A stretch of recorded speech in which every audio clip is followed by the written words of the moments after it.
a commencé ma première année au lycée. J'étais dans la même classe que ce garçon. Au début, honnêtement, on ne s'appréciait pas vraiment. On se détestait pas non plus, mais on n'était pas proches. On faisait simplement partie du même cercle d'amis. D'ailleurs, notre premier échange a été une petite altercation ridicule. Puis il a changé d'école. Et là, quelque chose d'étrange a commencé. Malgré le fait qu'on n'était pas proches, il a repris contact avec moi. Et petit à petit, on a commencé à parler. Pas tous les jours, mais assez pour que ça devienne normal. Je me souviens aussi qu'à un moment, une idée m'a traversé l'esprit. Je me suis demandé, est-ce que je pourrais lui plaire? Mais cette idée n'a duré que quelques secondes, parce qu'il faisait souvent des remarques, pas méchantes, mais suffisamment claires, des petites blagues, des remarques sur mon physique, et surtout il répétait souvent que je n'étais clairement pas son style. Je suis brune, et lui préférait les blondes. Les filles beaucoup plus sages, beaucoup plus posées, des filles très différentes de moi au final. Donc, dans ma tête, c'était réglé. Et j'ai rangé cette possibilité dans un coin de ma tête. Avec le temps, on s'est rapprochés. Il était ami avec ma meilleure amie de l'époque. Donc forcément, on se retrouvait souvent ensemble. Sorties de groupe, café, sorties après les cours. Et puis, il y avait aussi les fameuses flammes Snapchat. Pendant des années, on s'envoyait des snaps tous les jours. Parfois, juste une photo, une blague, une réaction. Mais c'était toujours là. Et avec le temps, il est devenu quelqu'un d'important dans ma vie. Et dans ma tête, il était clairement dans la case ami. Enfin, c'est ce que je croyais. Petit à petit, on s'est retrouvés à faire des sorties juste tous les deux. Je me souviens d'une fois, on est allé au musée. Juste lui et moi. On a passé toute la journée ensemble. Et à un moment, en marchant dans les salles, je me suis demandé, est-ce que c'est un date? Mais immédiatement après, je me suis dit non. Parce que si c'était le cas, il me l'aurait fait comprendre. Donc j'ai laissé tomber l'idée. Ensuite, chacun a continué sa vie. Il avait ses copines, j'avais mes copains. On ne parlait pas beaucoup de nos relations, mais il y avait une chose que je n'ai comprise que beaucoup plus tard. Avant de s'intéresser à une fille, il me demandait presque toujours mon avis. Il me demandait si je la trouvais jolie, si je pensais qu'elle était intéressante. Et ce qui est étrange, c'est que si je disais non, il ne poursuivait pas. Si je disais qu'elle était jolie, là, il commençait à s'y intéresser. Sur le moment, je pensais qu'il me faisait confiance. Aujourd'hui, je me demande pourquoi mon avis comptait autant. Quelques années plus tard, à l'université, à l'époque, je venais de rencontrer un garçon avec qui j'allais me mettre en couple. Un jour, je lui en ai parlé. Je lui ai dit que je le trouvais attirant et que je pensais peut-être commencer quelque chose avec lui. Et je me souviens très bien de sa réaction. Il avait l'air surpris. Pas juste le genre de surprise où quelqu'un te dit « Ah bon ?» Non, non, une vraie surprise. Comme si l'idée que ce garçon puisse me plaire ne lui paraissait pas logique. Sur le moment, je n'y ai pas prêté trop attention, mais 2 ou 3 jours plus tard, il est revenu vers moi. Il m'a dit qu'il s'était renseigné sur lui, qu'il avait demandé autour de lui, puis il m'a dit « Franchement, je ne pense pas que ce soit un bon gars pour toi. Tu devrais faire attention. » À ce moment-là, je pensais simplement qu'il s'inquiétait pour moi. Mais avec le recul, je me demande encore pourquoi ça comptait autant pour lui. Puis 1 an plus tard, on s'est retrouvés à la bibliothèque. Je voulais y aller pour travailler, et je savais que lui y allait souvent. Donc, je lui ai demandé si je pouvais parfois travailler avec lui. Il a dit oui tout de suite. Et là encore, quelque chose d'étrange s'est passé. Chaque fois que j'arrivais, il venait me chercher. Parfois, il quittait ses amis pour rester uniquement avec moi. On déjeunait ensemble, on prenait nos pauses ensemble. Et les filles autour de lui, je voyais bien qu'elles n'aimaient pas ça. Elles étaient jalouses. Une fois, une fille proche de lui a même fait une scène, lui reprochant de vouloir me draguer. Moi, j'étais complètement surprise. Parce que dans ma tête, il ne s'était jamais rien passé. Mais aujourd'hui, avec le recul, je me demande si je n'ai simplement pas refusé de voir ce qui était peut-être là. Ensuite, la vie a continué. On a déménagé dans des pays différents, mais on gardait toujours un contact à travers ces fameuses flammes Snapchat.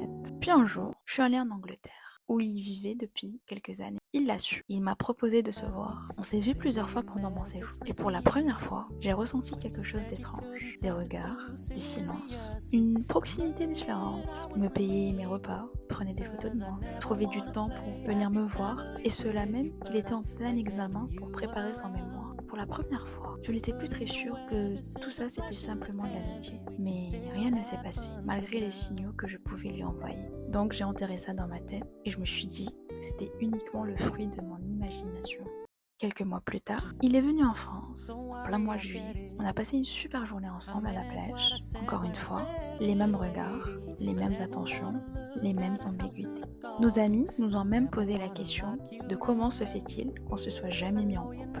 Question auquel on a fini par répondre que on était trop similaires et que ça aurait fait pas mal d'étincelles. Mais à ce stade, j'étais convaincue qu'il était tout simplement attentionné et un très bon ami.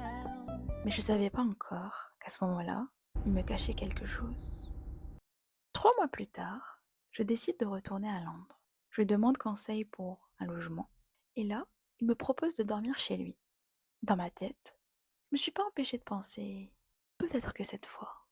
J'arrive avec ma cousine, il nous accueille très bien. On passe des soirées à rigoler, à cuisiner, à discuter. Et même ma cousine me demande, il se passe rien entre vous? Puis un jour, comme tous les soirs, on devait passer par son travail avant qu'il finisse pour rentrer tous ensemble. Et ce jour-là, il m'appelle. Et là, il me dit, là, il y a ma copine qui va passer. Est-ce que tu peux retarder un peu ta venue? Je ne veux pas que vous vous rencontriez. Et surtout, je ne veux pas qu'elle sache ton existence. Je tombe des nues. Je ne sais même pas quoi répondre. Parce que je ne savais même pas qu'il avait une copine.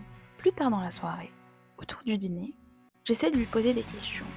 Mais je remarque que son colocataire essaie constamment de changer de sujet. Comme s'il voulait éviter la conversation. Mais je ne lâche pas. J'insiste. Et finalement, difficilement, il finit par dire que ça fait 1 an et demi qu'ils sont ensemble. 1 an et demi. Et il le dit comme si c'était quelque chose qu'il aurait préféré ne jamais avoir à dire. Et il m'explique aussi pourquoi il ne voulait pas que je rencontre sa copine.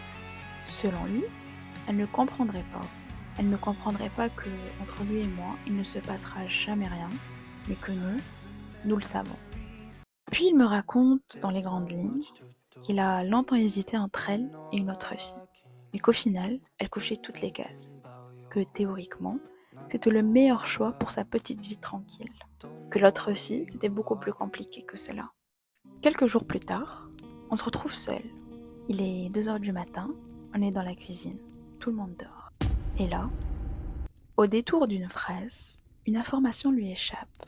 Il me dit qu'il est fiancé, pas seulement en couple, fiancé, depuis cet été. Tout ce que j'arrive à dire, c'est « Pourquoi tu me l'as jamais dit ?» Je n'ai pas vraiment de réponse. Alors la conversation s'arrête là. Chacun repart dans sa chambre. Le lendemain, on devait rentrer en France, moi et ma cousine. Alors on a fait nos valises.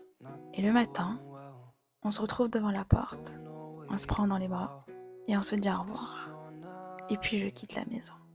Avec 1001 questions dans la tête. Est-ce que je me suis imaginé toute cette histoire? Ou est-ce qu'il y avait vraiment quelque chose que personne n'a jamais osé dire? Mon meilleur ami se marie sans moi. Est-ce que cette amitié était à sens unique? Est-ce que je suis folle? Mais surtout, je pensais être passée à côté d'une histoire d'amour sans même m'en rendre compte. Et aujourd'hui encore, je n'ai pas de réponse. Alors dis-moi, est-ce que j'aurais dû tout lui avouer? Est-ce que j'aurais dû risquer de briser 10 ans d'amitié? Ou est-ce que je me suis simplement fait des films pendant toutes ces années?